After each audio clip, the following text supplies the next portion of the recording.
Çocuklarda öksürüğün en sık sebebi geniz akıntısıdır. Bunda da özellikle gribal enfeksiyonlardan sonra burun tıkanıklığı olur ve sekresyonlar önden ziyade arkaya doğru akar. Bu akıntılar yatınca belirgin olan, sabaha karşı artan öksürük şeklinde kendini gösterebilir. Böyle durumlarda ilk yapılacak şey burun pasajını açık tutmaktır. Bunun için serum fizyolojik türü burun damlaları ya da deniz suyu spreyleri verilebilir. Ortamın nemli olması, buhar verilmesi sekresyonlar yumuşamasını sağlar. Ama öksürük balgamlı bir hal alıyorsa, hırıltılı bir hal alıyorsa akciğerlere doğru indiği düşünürüz. Bronşlar işin içine girdiğinde hırıltı dışarıdan da duyulmaya başlar.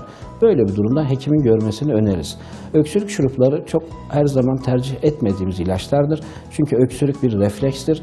Vücudun buna ihtiyacı vardır. Geniz akıntısı pürülen bir hal aldığında, yani burun akıntısıyla beraber yeşil bir hal alıyorsa, hele ateş eşlik ediyorsa enfeksiyonun ilerlediği düşünülür. Yine öksürük sebepleri arasında alerjik öksürükler çocukluk çağında sonbahar ve ilkbaharda yaygınlık gösterir.